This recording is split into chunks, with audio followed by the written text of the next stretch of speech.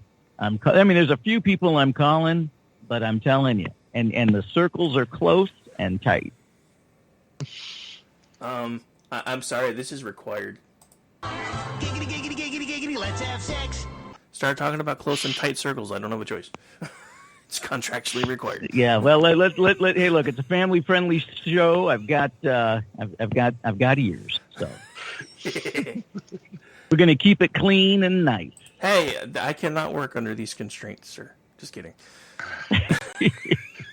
Have you met us? I do. Yeah. I do occasionally do terrestrial talk radio, so I can dial it back a little. For you. Just for you, I will dial it back. Yeah. But considering considering you dropped a pretty big curse word 3 seconds in, the ears must not be that close. I did. I did. He's muted in real life. I've got special arrows. Dude, these commercial breaks on CNN are long. It's 4 minutes. Money. They got about 60 seconds left to go. Got to get that money. I guess they're still trying to bring some revenue back because it seems like their breaks are really long. Well, I've noticed that. I've been streaming it straight from CNN, so they're saying 40 seconds left to go on the ads. Yeah, I know. They should have Charmin commercials. That's what they should have.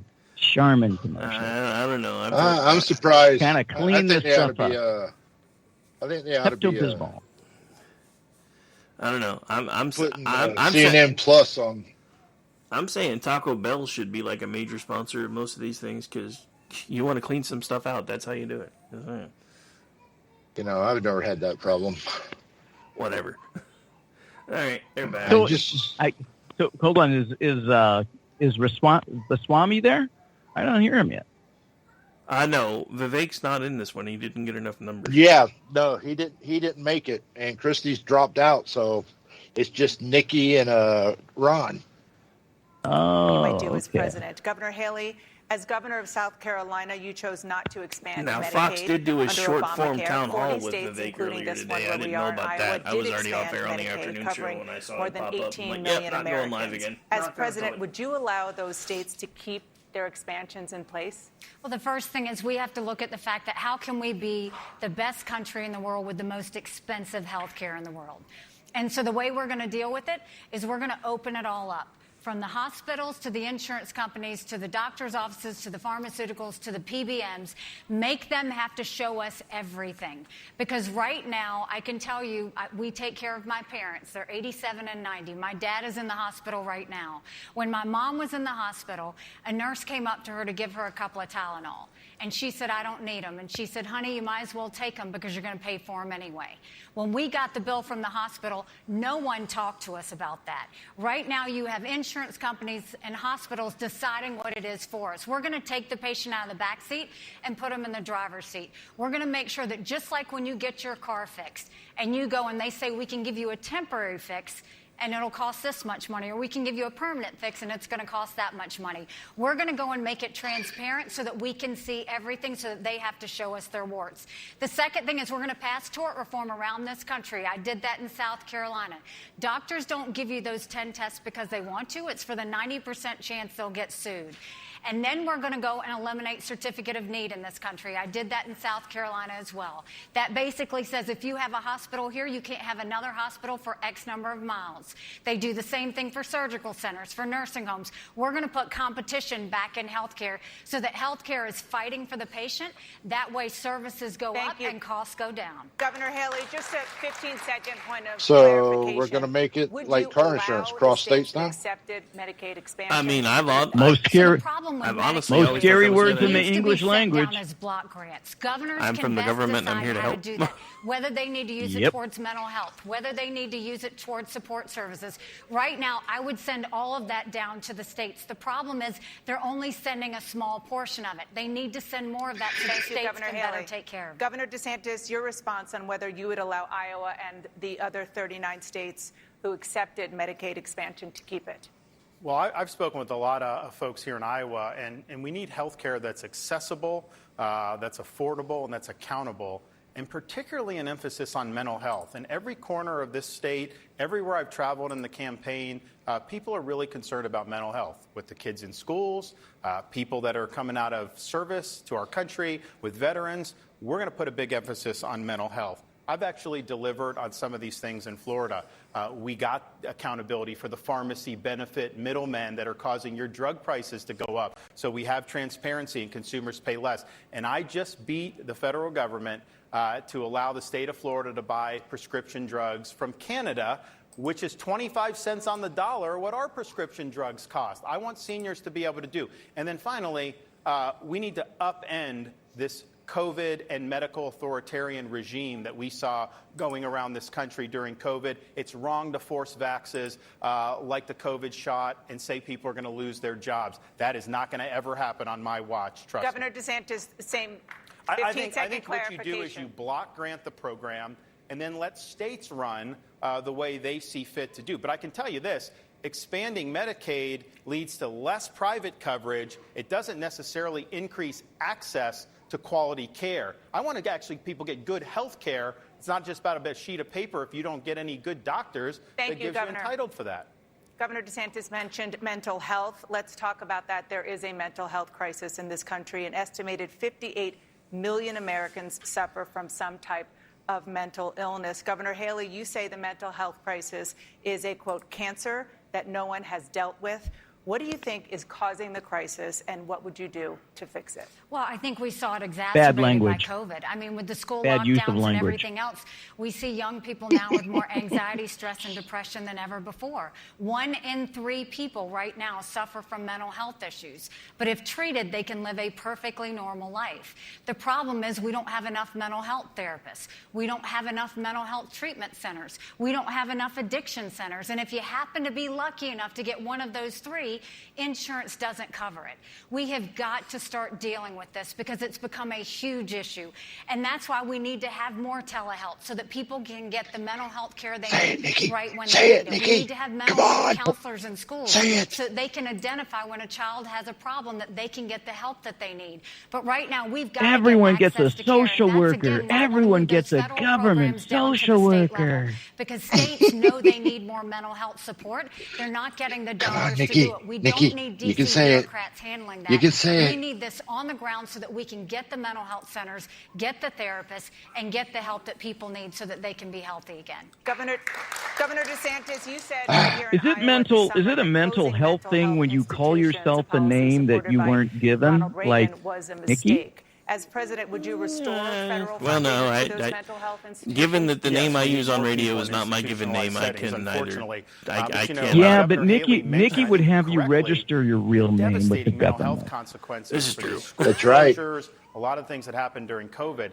That's I never where recalled seeing her out there I think fighting he the ought to fight. hit her I was on on the that. front lines on that. Governor Kim Reynolds was on the front lines on that. We fought back against the biomedical state. We were attacked by the media. We were attacked by the pharmaceutical companies. We were attacked by the left, attacked by Fauci. We stood and we helped people, and Iowa and Florida had the best schools opening in the entire pandemic because we led. That's what you want to do. Now, in terms of mental health, I've run into veterans here in Iowa, and I think we have a significant problem with veterans, particularly the post 9/11 veterans. And we know the stats on suicide.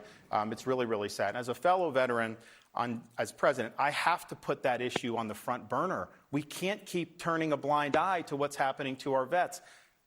It's not going to be done just through the VA. And it can't be done just by pumping people with pharmaceuticals. If a veteran has post-traumatic stress, you need more than just that. So we're going to use the VA to link veterans with resources that are throughout our country. For example, You know, in Florida, soldiers that we don't have go an to wars organization don't that have trains service dogs PTSD. to be able to be paired with veterans with post-traumatic stress. They understand the symptoms, they mitigate it, and you know what? The suicide can vouch rate for that. is close to zero as a I don't have result of that. PTSD. We got to think bigger than these bureaucracies, and we've got to be there for our vets and their mental health. Thank you, And Governor. I was on a ship that bombed Kosovo. Turning to the topic of climate, 2023 was the hottest year ever recorded on Earth, and Americans are already feeling the impact. Just yesterday, the National Oceanic and There's the Atmospheric Administration narrative. reported Let's that the play U.S. the narrative experienced game. 28 weather and climate-related disasters that cost at least $1 billion last year, another record. Governor DeSantis here in Florida, Governor DeSantis here in Iowa, massive flooding has left farmers underwater. In Florida, rising seas threaten coastal cities. You have taken action in your home state to mitigate the problems of rising seas. But as president, would you do anything to deal with the underlying cause, which scientists agree requires cutting carbon emissions? So on day one as No. president, we take Biden's Green Day New one. Deal, Day we one. tear it up, We're and we day throw it in one the and- trash can. It is bad for this country. We have to have reliable I energy. hate it when And they here's the say thing. day one. You know, they talk about, Joe Biden has said that You that can't global do warming anything is day worse than one a unless nuclear you're war. gonna And I'm do just it thinking to through myself, EO, well, and I'm gee, tired John of Kerry edicts. hasn't given up his private jet. Obama hasn't given up his Martha's Vineyard seaside mansion. I haven't seen Biden do anything to hold China accountable except making sure that Hunter gets his money. So these guys talk out of one side of their mouth and then they behave in another way, and I think that's wrong. But I also think that those policies would devastate communities, particularly here in Iowa. I mean, for example, he wants to mandate electric vehicles. That's going to be more costly. I think the car companies would go bankrupt, but it's going to hurt liquid fuels, which is very, very important. You're going to end up having rolling blackouts if they kneecap reliable energy production in this country. Florida's had a massive decline in emissions. It You wasn't act because like of a that's single not mandate. part of the plan. It was They because of want rolling innovation, because a lot of blackouts. natural gas has replaced Yep. coal. We do have market-based solar, and it's a complement, but we cannot walk away from reliable energy. And I think about, here's what the left wants to do. They want to take away your freedom, and they want you to pay more for everything. We need you to pay less for energy, and we need to make sure people can innovate. We cannot have these mandates, and they'll be gone the day. I see So, the windmills Governor, just a point of outside clarification, 15 where I'm seconds. at up here, Recent and research they're not at the University rotating of because Iowa they're frozen. ties these floods in Iowa to the rise in greenhouse I actually gases. have a friend who And works here's- on those let me kind of ask things. you I don't know how he this does question. it. As He's up president, in like would you 100, do anything 110 to feet deal in with the this air all the underlying damn time. cause? It's like, you are Innovate. nuts. And here's Yeah. the thing. China is building Well, that's 2 coal I got plants asked if I would a week. transfer over to the You wind can do everything Biden wind wants section, to do, and I said nope. And you're going to have way more Because of what there are China's no increasing elevators it. in those So why things. would we be cutting off our nose to spite our face? China is the problem here, and so hold them accountable. Thank but you, don't Governor. hold the American people Thank you, to less Governor. Governor opportunity. Hailey, as president, would you do anything to deal with the underlying cause of the floods and other climate disasters, which scientists agree requires cutting carbon emissions? I mean, first of all, I think so. regardless of I know what what we party, can do. Once again, they everybody just wants to buy have into clean the air, premise. clean Here, I water. mean, it's a They want a lousy world that they liberal can pass premise. on to their Well, I kids mean, that's this is gonna be healthy CNN, and all so of that. But it's sorry, how do that's we do president. that? Yeah, I but think the first I- thing we I have to think understand is Swami that guy we would don't just deal sit in back extremes. on that When I and was at say, the hey, United that's Nations, the reason I that's took the us law. to the ridiculous. Paris I don't Climate buy the Agreement premise. was because As would President Trump. Obama had put all these mandates down on our businesses, but they didn't do anything to hold China and India to account. Those are the 2 countries we have to really go to if we care about the environment, that we go and make them be held accountable. The second thing is we'll roll back all of Biden's green subsidies because they're misplaced. Rather than putting anything towards innovation on what we can do on nuclear fusion and other things that reduce emissions, which there are things out there, to go and have everybody have to drive an electric car by 2035, that's not even smart. One, because, which, by the way, Ron took Biden's stimulus money and did charging stations all throughout Florida. I wouldn't have taken the stimulus money. But what that does is basically... Whoa. What kind of money is she taking, Yeah, then? it's She's cheap. being Well, funded by charging Democrats. stations. That would be a nice Electric response. vehicles are heavy. Well, Our they've been roads getting and on bridges DeSantis wouldn't be able to anytime he handle tries to that if we rebut, did so that I because think they're he's just heavy shutting in up. weight. And so we have to be smart about the way we do that. Not to mention 70% of the batteries in electric cars are made in China. So Biden gave this massive windfall to our #1 national security threat. If we're going to do it, innovate it, transition, and do it the right way, not in extremes. Thank you. I want to turn to the issue of crime. The majority of Americans describe crime in the U.S. as either extremely or very serious. Recent data show crime rates falling, but some violent crime rates do remain high. Governor Hailey, former President Trump suggested that he might try to stop violent crime by deploying U.S. troops to Democratic-run states and cities, something he could potentially do under the Insurrection Act. Is that something that you would do as president? What I would do is, first of all, defund sanctuary cities. It's hugely important that we do that. That's where we're seeing a lot of crime. But the second thing is, our law enforcement is demoralized right now. Because if they go and they arrest someone for having a stolen gun, it's demoralizing when they go through all that effort, put their lives at risk, and then you turn around and let that criminal go the very next day. Prosecutors need to prosecute according to the law, and we've got to start holding them accountable. When we bring law and order back to our cities, then that's when they'll be safe. You don't do it by defunding the police, and you don't do it by just praising the police. You do it by having their backs, making sure we passed the first body camera bill in the country in South Carolina to make sure that law enforcement felt like they could do their job without anyone without feeling threatened about them doing their job. But we have to have prosecutors prosecuting. I couldn't listen to this voice first thing in the morning, in the afternoon, or in the evening. And the only way we can do that is when we empower So lunchtime would be fine. Governor I DeSantis. just think, that quote from the former President Trump is a little bit rich because he was president during the worst rioting in the modern history of this country, the BLM riots in the summer Jeff of made 2020. one that I want to steal. When I saw that happening in Minneapolis, in Florida, I called out the National Guard. We had state law enforcement deployed. We said, Nah, he didn't make it. That's already on Twitter. You know what? Oh, well, it's under his name, so I He assumed he made it. sat in the Whatever. White House and tweeted law and Damn order. aliens But he stealing did other nothing people's shit. to ensure law and order. As your president, I will never let our cities burn. You have every right to stop this runaway rioting as president. In fact, you have a duty. Now, Nikki Haley and I have a disagreement on the BLM stuff, too, because she tweeted during this period of time that the death of George Floyd should be, quote, personal and painful for each and every American. But people in Iowa had nothing to do with that, or Florida or South Carolina. She was virtue signaling to the left. She was accepting the narrative, and she was trying to impress people who were never going to like us. I never bought into going after the police. We back the blue to the hilt in the state of Florida, and we have lower crime as a result of that. Thank you. Governor Haley? It's interesting that he did that. He put a tweet that was very similar, but let me tell you why I did that. First of all, we had one of the worst two racial shootings. We had the shooting of Walter Scott, who was shot 7 times in the back by a dirty cop. We had a horrific shooting at a church where a white supremacist came in and killed 9 amazing souls.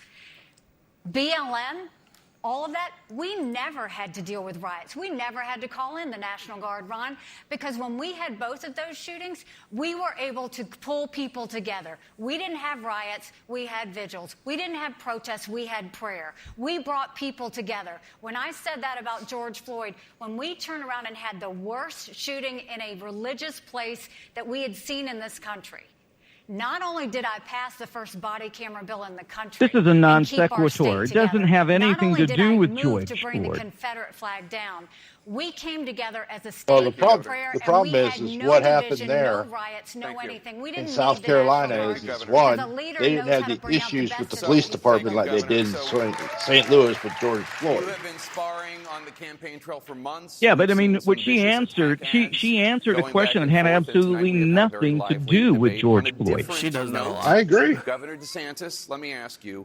The problem what do you is admire when about Governor DeSantis goes afield, Well, look, I mean, I they think reel him that, back in and make him you know, answer the United question. When she Nations, does it, they just let it go. I did think that she spoke out strongly on some key issues, and I appreciated that. I also appreciate the state of South Carolina.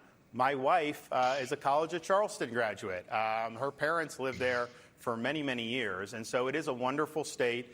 There's a lot of great people there. And I think to be able to have been governor there is a great achievement. And I really appreciate everyone I've gotten to meet in South Carolina. Governor Haley, what do you admire about Governor DeSantis? I think he's been a good He's got governor. nice teeth.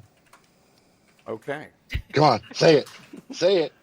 So we're going to squeeze in another quick break, and we'll be right back with more from the Republican debates here at Drake University. Okay, muting again. Don't want to play their ads. Ugh. The good news is it's almost These over. two, I mean, Nikki's horrible. She's just really horrible. I can't stand listening to her voice. She doesn't answer the question. And while Ron isn't my number one guy, they got to let the guy give an answer without trying to shout him down to give more floor time to the heel pump lady. Just can't.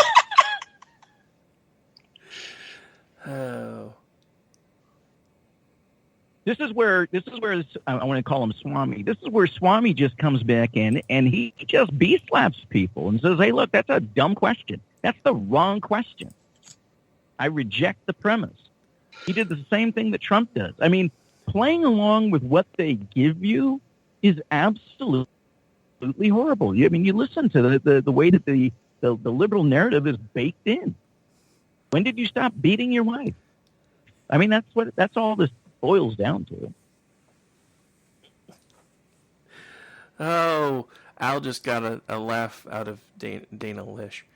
He put in chat earlier, Nikki Haley is the Elizabeth Warren of Jeb Bush's, and he also put it out on Twitter around the same a few minutes ago. And she actually openly laughed on Teal from that. So it's pretty cool when somebody I know gets the attention of a big account.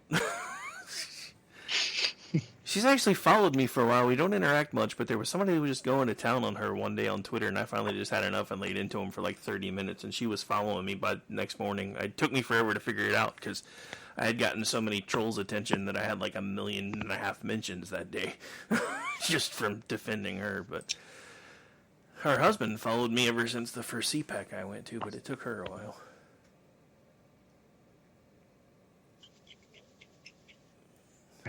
Yeah, that's ridiculous. But anyway, I just thought that was funny. Let's see.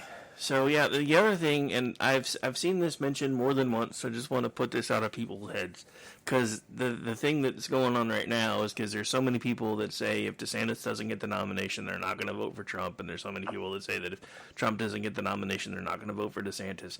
There's now this crazy idea being floated that DeSantis will be Trump's VP pick if he can't make it. That can't happen unless Trump moves. For some reason, constitutionally speaking, What do you mean? The vice president and the president can't actually be from the same state. I think Trump is going to pick. Trump is going to pick a terrific female VP. That's what I believe. So well, yeah, we'll see. Well, he'll pick a terrific one as long as it's not the heel lady. Oof. No, it won't be. I would like him to see. Honestly, I'd like to see him pick Tulsi Gabbard. Well, that would be interesting. She would actually draw from the center a lot more. Yeah, that would be an interesting pick. But I don't know. I get it. The polls have him way out in front. I don't believe the polls anymore. I'm not gonna. I mean, and I don't have a say in the primary here anyway. I'm not a registered Republican in Oklahoma for a reason. So I don't have a say. I will say, and honestly, I've said this to everybody, if I had a pick for the primary, it would probably be DeSantis, only because he doesn't have a lot of the baggage that Trump has. I understand why everybody wants Trump to win again. I understand that he was robbed. I understand all of that. But I just don't know a way that we get anything done for 4 years with him in office, because he's going to be a lame duck from the moment that he sets in there. And there's so much establishment still there that nobody's going to work with him. I'm sorry. Well, that all depends. Now, that all depends on who the second person is, the VP is, and how that's structured. Yeah, I mean, and like I said, we'll know more by Monday, because the first caucus is Monday, so we'll know more about how accurate the polls are when we see what happens there. I just don't trust the polls anymore, because anymore they've gotten just like the freaking research that everybody talks about all the time. Well, the research says this, the research says that. Then you go back and look at who wound up funding the research, and they got the answer they wanted. Well, yeah, I mean, you find this all the time. I'm 100% Trump. I think you know that. Oh, and trust me, there's no denying that, my friend. And I don't begrudge begrudge you that at all. I think everybody should be able to vote for whoever they want. Oh, absolutely. But I'm just for anyone who's listening who's wondering, I'm just letting them know ahead of time. Here's my cards. You know. All right, they're talking again. So combine or holding a pig at a produce area, or whether it's the fact that we've met owners of bakeries and small businesses. You know, every one of them knows that we can't go through 4 more years of chaos. And if it's Donald Trump, there will be 4 more years of chaos. And we can't be a country in disarray and a world on fire and go through 4 more years of chaos. And we can't go through another nail-biter of an election. And if you look at the polls right now, going against So where's she going to move? in every one of those head-to-head polls, Ron doesn't beat Joe Biden. Trump is head-to-head. On a good day, he might be up by 2 points. I defeat Biden by 17 points. And I don't trust You don't those polls defeat either. God, no, she That's House, Actually, doesn't defeat. There are polls that are showing That's that. a mandate but I to don't get trust our them either. spending under control and get inflation down. That's a mandate to get our kids reading again and go back to the basics in education. That's a mandate to secure our borders with no more excuses. That's a mandate to bring Here, law and order listen. back to our Think country, this and that's a through for a mandate second. for a You get strong if America that she we can walked be into proud a of. room, Trump We walked can into do a room, this. I DeSantis know walked we can into a do room, this. and If Biden you will walked join into a with me in room, this who would movement, be if you join with me in this going fight, up to her? I promise you, our best days are to come. God bless. Nobody. Biden would, because he might want to sniff her. She's a little old for him. Visit all 99 counties here in Iowa. I've been able to meet so many friends and really learn about some of the best of America. Iowa's votes do not need to be corrected by any other state. You all know what you're doing. And we have an opportunity in Monday to really change the course of history. Donald Trump's running for his issues. Nikki Haley's running for her donors' issues. I'm running for your issues, your family's issues, and solely to turn this country around. I'm the only one running that's delivered on 100% of my promises. He practiced and I'm that. the only one running that has beaten the left time and time again, from the teachers' unions to Fauci to the Democratic Party. We need to run under the banner of bold colors that are putting the American people first. We can't run under a banner of pale pastels of the warmed-over corporatism, the likes of which is practiced by Nikki Haley. Freedom is on the ballot. Decline is a choice. We have it within our power to fix this country and to turn it around. I am asking for your support in the Iowa caucus on Monday, January 15th. I'll be a president that you can be proud of, and I promise you this, I will get the job done, and I will not let you down. Thank you, and God bless you all. Our thanks to Governor DeSantis and Governor DeSantis? You can't even get his name right, dude? Governor DeSantis and Governor Haley, thank you so much, both of you, for being here tonight. Thanks to our audience, to our host, Drake University. For Dana Bash and the whole CNN team, I'm Jake Tapper. Thank you so much for watching. Be sure to join us Monday, January 15th at 4 p.m. Eastern for CNN's coverage of the Iowa caucuses. When he sold his soul. Anderson Cooper and Caitlin Collins are going to pick it up that's right usually now when they got with younger. more on the debate. Anyway, all right. Enough of that. I think I've had enough CNN for the week. Not really. I usually do try to watch multiple news outlets because it's kind of what I do. But anyway, so there She was a disaster. Yeah, I mean, she was a disaster. Well, she normally is. Yeah. I mean, she has a whole website devoted to DeSantis's lies. So that's Yeah, and that's that she mentioned like 42 times in the first hour of the debate. Yeah, and avoided it. We discussed this in depth on the website at DeSantisLies.com. Hey, Ricky. Yeah. I know I come in hot, but I want to ask Mama, what did you think about Nikki? Oh, I've always thought that she was a pale horse. She has never done anything for me, and I think she's a neocon. So, yeah, I think her true colors show every time. You can't say it any better than that. Her true colors show every time. Yeah. She is honest about what she says. She believes it. Yeah. No, I think I would go back to who I thought Trump should pick as his VP. And I'm going to go back to Arizona. And yeah. Yeah. I think Carrie Lake should be his VP pick. That's who I think. Carrie Lake. She's a firebrand. Yeah. Yeah, I think she would. I mean, you put Carrie Lake up to her, and there's no competition. Oh, I agree. Yeah. What do you think? What do you think, Ricky? I mean, that would be another good pick for him. I actually, I hadn't even thought about, as we call her around here, Moana being the VP pick. I still kind of lean that way. I think that would be a good way to close the gap with everybody. The reason that I don't know so much about Mama's pick idea is that doesn't really do anything to bring anybody new to the table for Trump.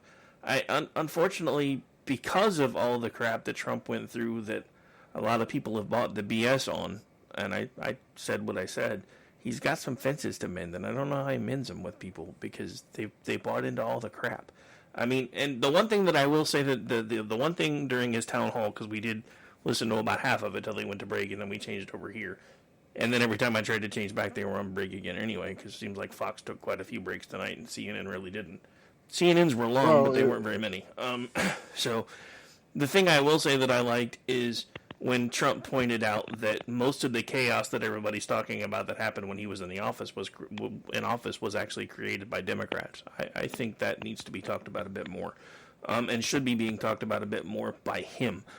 Because it's true. If it wasn't for Hillary Clinton's whole Russia stole the election bit, which, why isn't she up on insurrection charges, by the way? Just saying. I mean, if that's what we're calling insurrection now, is questioning an election, then just saying. There were riots and everything the day Trump was sworn in. Nobody did anything about those. Absolutely. Everybody seems to have forgotten about that. There was in 2 weeks that college kids were coming to college in their pajamas and eating pizza and doing coloring books because nobody could face the fact that Trump was in the White House. You had people rioting in the streets and breaking windows and everything else for the first 2 weeks he was in office. And then it happened off and on once everybody went into lockdown. I mean, it wasn't anything like what we had when Obama was in office. It seemed like there was a town on fire pretty much every month that dude was in office. But for the first couple of weeks, dude, I thought the world was coming to an end when Trump got sworn in because it wasn't letting up. And nobody's talking about that. There were people that tried to storm the Capitol. Well, the same thing. Well, the same thing that I they're see what saying you're saying there. they did. But here's something that from a community that I'm aware of. Okay, in the minority community of which I'm aware of, people are getting to the point where they don't care about, quote unquote, the baggage or the names or the indictment. They're literally getting pushed out of their neighborhoods for illegals. They're literally having to deal with crime at a exponential level without police coming. And it's interesting that I'm hearing and I'm seeing people who were not necessarily for Trump are now saying, no, we need to have this guy back. Even in Chicago, they're asking for Trump to come back. So it's interesting. I agree with you when you say you can't trust the polls.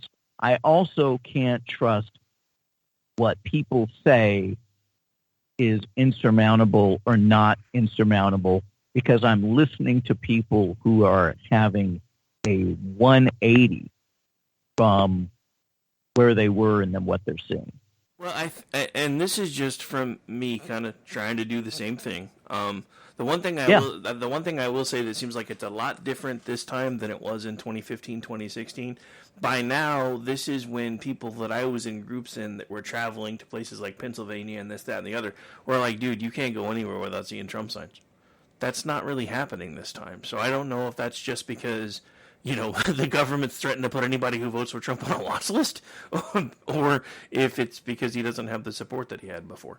I just don't know. I would also say, because I know areas here in the great state of Washington where there is massive support, more support for Trump, but they're not putting up the signs. Because it's like they're kind of, I don't want to use the word beyond that, but they're like, nah, I don't need to do that. I know what I'm doing.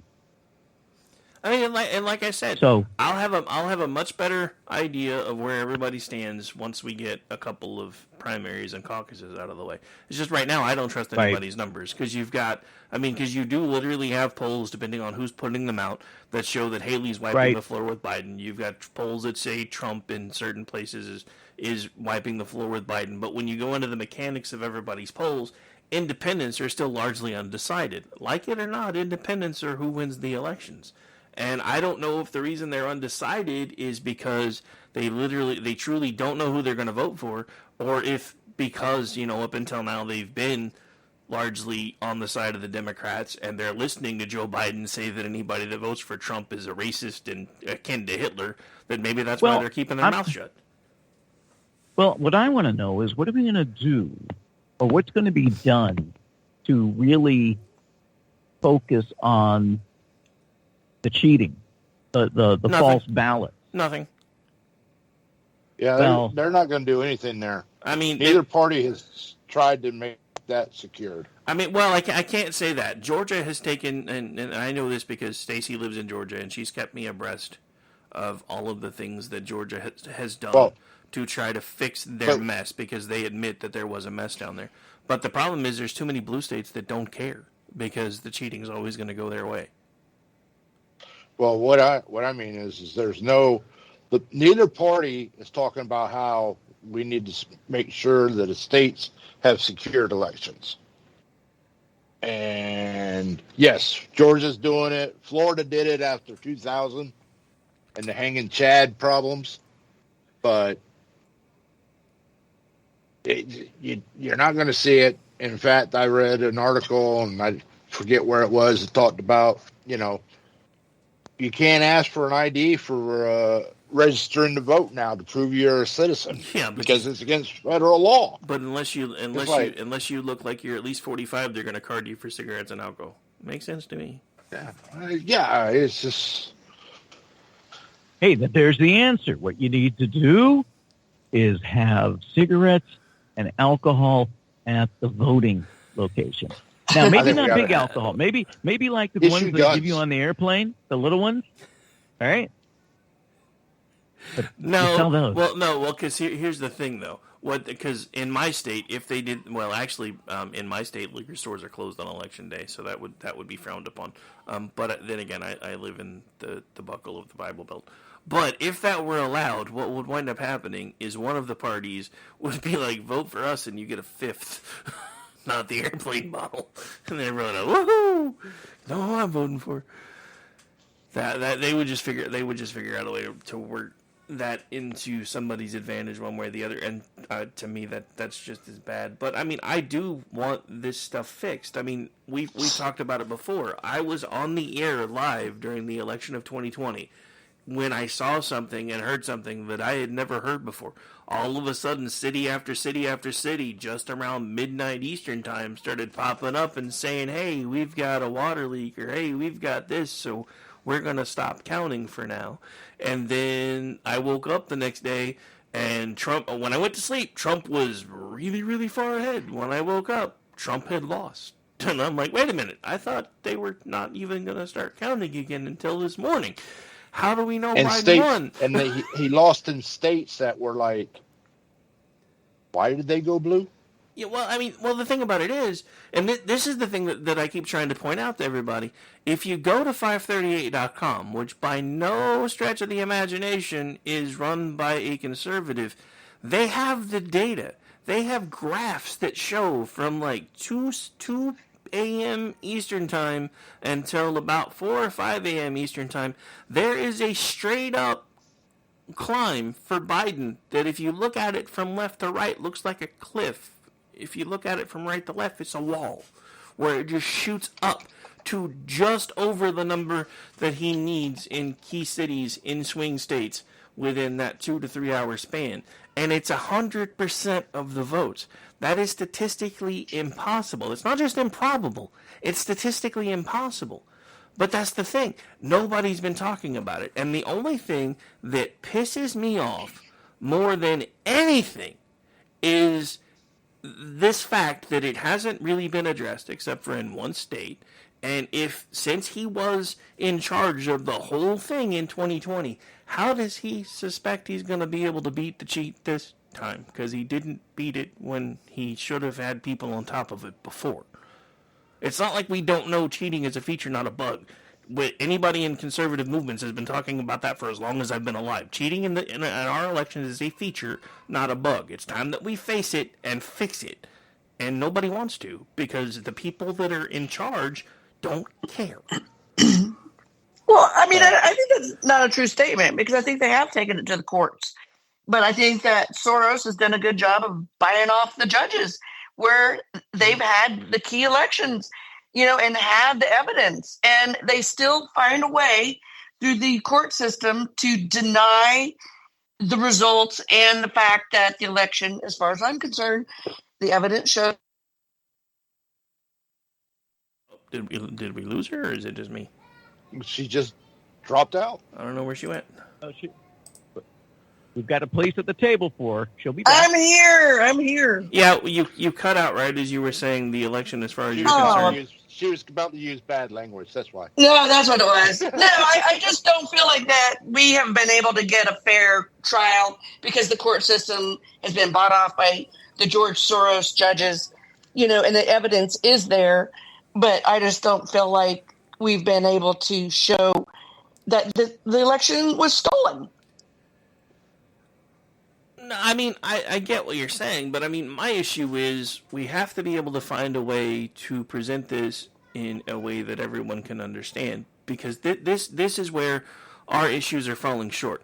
Not only do we have the judges in the cases saying that there's not enough evidence, we also have the media saying that the evidence of the little bit of things that they're willing to admit may have happened aren't enough to sway, and they use this word very, very carefully, our national elections. The problem is, and I can't make anybody understand this, we actually don't have national elections. That's why we're having a breakdown in communication. We have regional elections with national consequences. And if you put fingers on the scales in enough places, in the big blue cities where they can say, well, it's just because these people always vote this way, then everybody's just going to go along with it because it's just how it's always been. The problem is we got really close to proving that wrong this time, and even somebody like Nate Silver has been able to say, look at this makes no sense, and everybody's still like, yeah, it's too late now. Yeah, well, see, okay, so for example, let me give you an example. If we're playing major gaslight, I bring the receipts, I show the information, and people pretend like they can't see it. It happened today. Raskin and Comer were at it regarding the Hunter Biden case. And Raskin said, show us a document showing money exchanged hands between Joe and Hunter Biden. Comer said, okay, here's a wire. Raskin's response, show us a document. Well, I mean, It's the same thing. But you're going to play this game like, oh, I don't have a physical check and deposit slip, therefore it doesn't exist. Oh, yeah, it does. It's called a wire. And here's the receipt of the wire. No, but that's not what I'm looking for. That's not what I want to accept. And this is what is happening as you're sharing, but Mama's 100% correct. You come in with the documents and you show, oh, hey, here's the documents. I don't want to see these documents. Show me something else. I said, show me a document. It is a document. It's not the document I wanted. Show me the document I want that shows that there isn't any document. I mean, that's kind of what we're dealing with here on this gaslighting. It's not that there isn't documentation. It's that they don't want to accept that their documentation has been shown. Well, just think about it. The undocumented are legal and the documented is illegal. I mean, it's just an oxymoron that we live in. Right. Back to that very similar to my statement earlier that the English language is the problem. We're not allowing for real language. It doesn't mean what it means. They make up other things. They make up terms, and we're living in a world that can't be supported. We have an illegal election, and we have illegal aliens, and the word is illegal.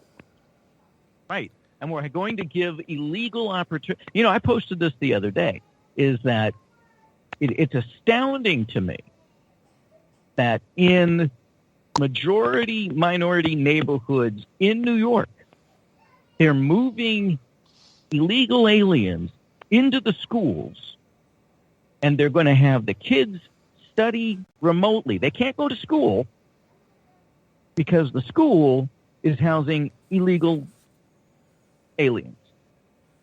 And you got black folk in badges ushering in the illegal aliens.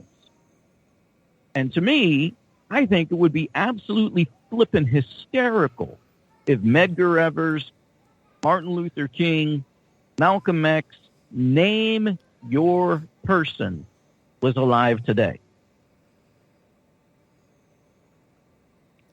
Because they're not even letting you as a citizen. And I say this because Martin Luther King Day is coming up on the 19th, coming up on Monday. So you all have a holiday. We should have a holiday coming up on Monday.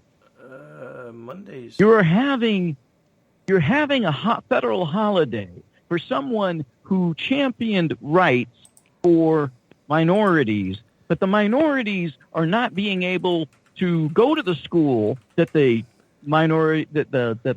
individual championed the rights for, because illegal aliens are being put in those schools over the citizens of the area. Yeah, no, I mean, actually, that's like Mama said. It is nuts. Well, I it's nuts. Yeah, no, I don't disagree. Just to check something, because you confused me for a second. Martin Luther King Day is this coming Monday, but that's actually the 15th. I just was a little thrown off because it's this upcoming Monday, right? Yeah. The 15th. Yeah. But I was a little thrown off because I was like, wait a minute, Iowa's caucus is on Monday. I'm used to elections being on Tuesday, so I was confused. But yeah, that's true. But yeah, no, I mean, and I talked about some of this today, because, like, in the Bronx, they kicked the kids out of a high school and moved in a bunch of illegal aliens. I'm wanting to know what that school's going to look like when the kids come back, because right now they're having to do online learning because they put the illegals over our own kids. Look, But think about this from visually. No, Rick, think about this visually, okay? We're celebrating Martin Luther King Day because as part of his speech, that is, he wanted his little black girls to be able to, and little black boys to be able to go to schools with other children and be treated like citizens. We're celebrating Martin Luther King Day. Meanwhile, in the Bronx, illegals are being put in the schools, and the students, little black boys, little black girls, aren't going to be able to go to school because we're bringing in people who are illegals from other countries, and they are going to occupy those schools. Oh, no, yeah, it's insane. It's nuts. It's nuts. And have you heard anybody on Fox or Newsmax or any TV program mention that? Yeah. In that manner. Not in that exact manner, but they have actually on News Nation and both Fox News as well. They were all talking about the fact that it seems crazy to them that illegal migrants are being pushed in to schools while kids are being asked to homeschool using internet and stuff like they did during COVID. Saying, so you want to talk about how you connect with people? You connect with people like sharing, just like I shared. You put you put the mirror in the message in a manner that lets them see just how hypocritical and screwed up they are. Well, I mean, again, and I'm not... This isn't like COVID remote learning. Well, this isn't like COVID remote learning. Trust me, I'm not... This is, you're not being able to go to school. You're not being able to go to your school because somebody else is going to your school. But we're going to celebrate somebody who was wanting you to be able to go to school. But you can't because we're letting illegals use your facility. No, look. I understand everything that you're saying, and I completely agree with everything that you're saying. But the one thing that I've learned after doing this for 16 years, the ability to change people's minds is over. At this point, once somebody's made up their mind, that's pretty much it. So I have basically learned to try to make my corner of the world a better place as best I can. So I understand your point of trying to frame an argument in the way that people are going to understand it. But for the most part, once you pass a certain age, your ability to change your mind kind of ends. You kind of become set in your ways. So there are a few people that would be reached by your idea. And I do see a couple of media outlets that are framing it in a similar way that you do. But for most of the people that have decided that, borders are nothing but imaginary lines on a map, we're not going to reach those people. I mean, I have friends that have said that to my face, that that's one of the weirdest things about the libertarian movement to me, is these people that are supposedly espousing freedom above everything else are the first ones that say that we should just be one world government. That's not freedom. What the hell are you talking about? Those people you don't try and reach. Those people are,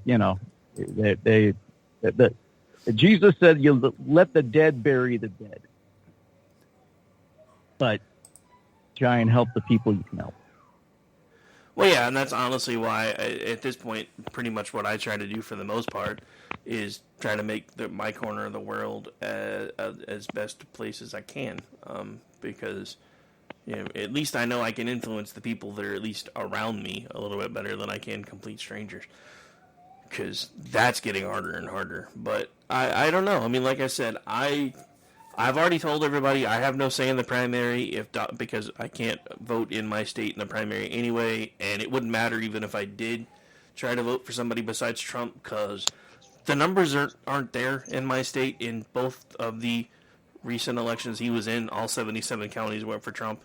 So if he gets the nomination, he will get my vote, because we can't do 4 more years of Biden. I don't think he's the first best choice. I honestly think DeSantis probably would be.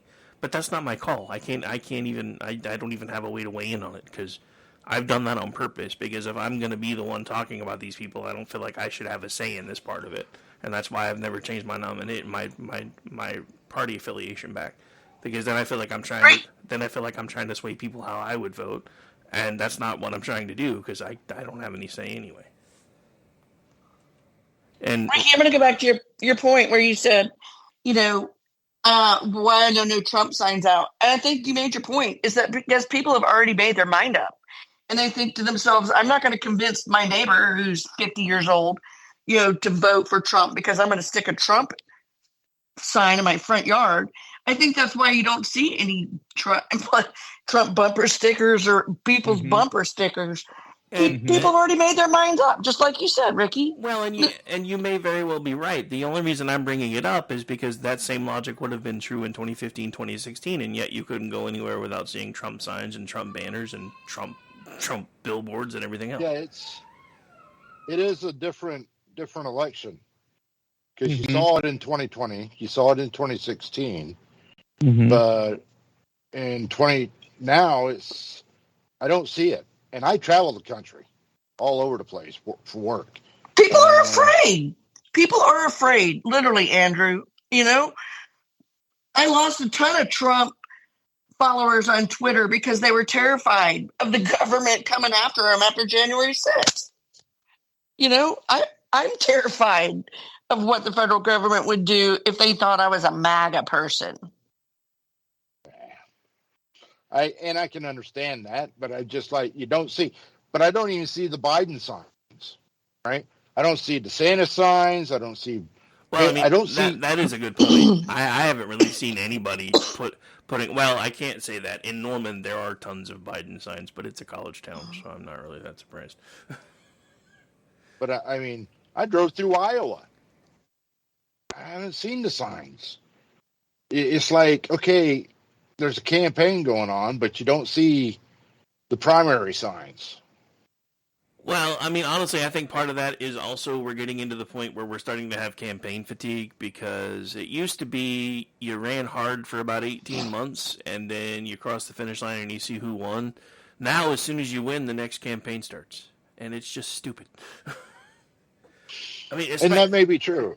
Well, I mean, especially Congress, dude. Congress, the House side of the Congress, they're only in office for 2 years. From the second they get elected, they start campaigning again. Now the presidential election's kind of gotten the same way, and it annoys the crap out of me because I don't want to hear from like day one. As soon as the dude's sworn in, it's already 5 people lining up from the other side going, "I'm going to fight him off in 2028." I don't want to hear any of that crap anymore. Let's focus on fixing what's broken. The problem is, and this is a thing that I have said for a very, very long time, and this is things that I can't get people to buy into. Trump almost got us there, and then a lot of people kind of felt like he got chewed out and spit out by the machine towards the end with COVID too. But when it really comes down to it, and this is where I've come, because I firmly believed when I first started doing this, and like I said, counting the Facebook page, the Twitter accounts, even before I started doing podcasting, I've been doing this for about 16 years. And I firmly believed when I first started doing this that if you took the 7 or 8 hot button issues that we were all fighting about and just put those out of the way, that we could come together as a country and find more things that we agreed on than we disagreed on. I still believe that to a point with our general population. The part that I didn't take into account is there's this entire cabal that has ensconced itself in D.C., that wants what it wants and doesn't care who it has to kill or hurt to get what it wants, and it doesn't matter who gets in the way. That's part of what the people that go into D.C. to try to make changes have run into over and over and over again. And that's part of what I think did Trump in the end when it came to COVID, because you can't tell me that it was a coincidence that the guy that was in charge of determining whether we were going to help with the gain-of-function research in Wuhan ultimately became responsible for helping us fight the COVID pandemic in this country. That I do not believe in coincidence, but the thing about it is that the population does things one way and the people that are in charge do things another, and whether we like it or not, over the last 30 to 40 years, that group in D.C. has centralized enough power that they've become a ruling class, and nobody wants to admit that yet. And I don't know why. They don't work for us anymore. Just listen to the way they talk about us. They don't work for us anymore. Well, one of the reasons they don't work, quote unquote, work for us is you take a look at the net worth of most of the people there. At $175,000 a year, you're working for somebody. When your net worth is north of $20 million, you're not working for somebody. Well, no, and that's what I get. That's what I get, but that's what I've been saying all along. The things that are broken in Washington, D.C., you can't fix in one election cycle. You can't even fix them in 2 election cycles. You're going to have to string together. I mean, it took them over 50 years to do what they've done to us. Do we really think we're going to be able to undo it in 4? Well, you're going to have to ask yourself questions that most people don't want to have to ask. Okay? So you're playing against people, and I'm not encouraging this. I'm just saying you have to look at the chessboard. You have to look at the pieces. You have to look at what are you willing to do, because at this point, as you're stating, if you're going to play the rules by the way. The rules that you want at one piece at a time, like a pawn on a chessboard. It's going to be multiple generations, if then. If you're going to have to start playing the game like bishops, rooks, and queens,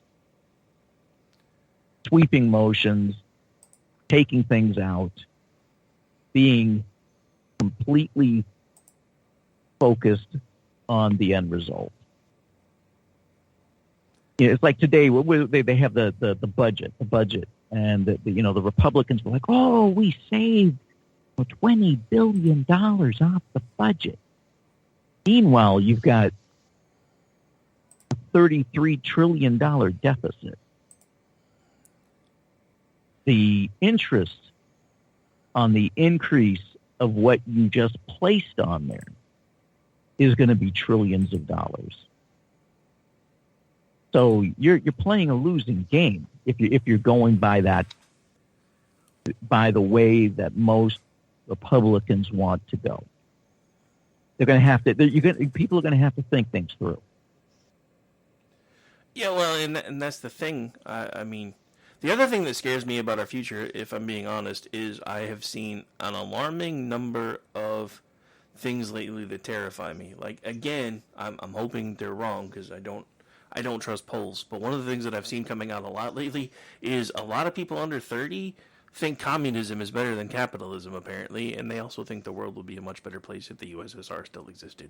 So that was when I decided I'm just going to decide I don't like polls anymore until I see evidence, because I don't want to admit that we've gone that far.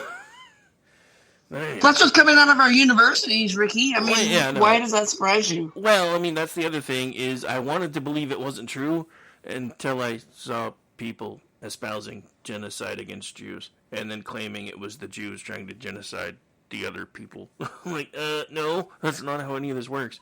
They left you alone for years. You were the one still throwing missiles at them. Just saying. All right. Hate to do this, but I've been going now since 7, so I'm my time. So I'm fixing to start wrapping this up. Andrew, where can folks find you?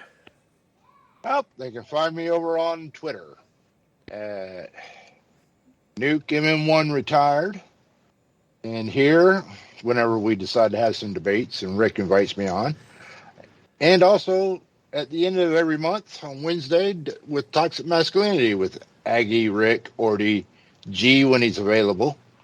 And occasionally that's about it. And a babe of the month when we can actually find one. It's always harder during the holidays, so I'm hoping that starts picking back up again. Yeah. If in case you missed it, I don't know if you saw it, but Jeff did have a suggestion. Now that you're getting used to podcasting, you should hurry up and launch your own show so you can beat Orty. But you told me he's the one that has the fart noise. So. Well, yeah, no, I mean, well, there are different kinds of fart noises. That we can have 2 fart noise shows. Each would be their own. All right, so ladies next. Hot Mama, where can folks find you? Should they decide to, or not? Did I lose her? Did she cut out? Twitter She's handle. muted again, and that's where she's at. No, I'm not muted, so I don't know what's going on. Probably an internet issue. It happens from time to time. Can you hear me now? Yeah, we can hear you now. All right, Texas Hot Mama on Twitter, somewhere on the beach in Florida. Oh, I wish I was on a beach right now. It's going to be really cold. It's in the Panhandle. Gotta love it. It's going to be really cold here this weekend, and I really wish I was going to be on a beach. Anyway, Mockingjay, where can folks find you? Je suis Mockingjay on Twitter and on Getter, and at times with Ricky, having a great time and a beautiful drink. And I'm at an arena near you. Yeah. I will. Cheers. I will say, Getter missed a mark. It really should have been Getter done. I'm just saying. Anyway. Nah. Mama, you had a question? No, she said cheers. You mentioned a drink, and I think she said cheers. Cheers. All right, Cheers. folks, that's going to do it for our debate/town hall coverage tonight. We'll be back on this particular show, Poli-Sci 11 TMK, the next time there is something political in the works. I'll be back tomorrow afternoon, 3 p.m. Eastern, doing the Rick Robinson Show. Back tomorrow night at 7 p.m. Eastern, doing the America Off the Rails Show. Taking a break for an hour, and then coming back and doing the Jen and Rick Show. And then Friday night, I'll be sitting in for the incomparable Mickey Blowtorch, who is still on extended hiatus doing He Said, She Said with Aggie Regan. Saturday is an off week for Jux, so I have a plan. I think I'm going to gather all the town halls that have been done and just kind of let them run, and then occasionally just run in and say crazy crap and then leave again. Just for fun, because I don't have anything planned on Saturday for the first time in forever, and I don't really know what else to do with myself because it's going to be too cold to go do anything. And then I'm off again until Tuesday when I'll be producing for the Cocktail Lounge. Other than that, you can find me as an executive producer of the Loftus Party podcast, a contributor on both the loftusparty.com as well as twitchy.com, and when available again at misfitspolitics.com. Just a reminder, if you want to support what we do here, just listen to the shows. There's ad revenue built in. If you want to contribute, you can find the GoFundMe link on the Twitter account for the network, which is at KLRM Radio, or like I said, you can just click on the stuff that I get paid to write for places like Twitchy, etc. And if you want to kick a little bit extra, just find one of my stories, click on the link that says you want to be either VIP Gold, put the code in, save yourself a little bit of money, I make a little bit of money, and then everybody's happy. On that note, we are out of here, ladies and gentlemen. Again, thank you very much for joining us this evening, and I'll be back with you tomorrow afternoon. Bye.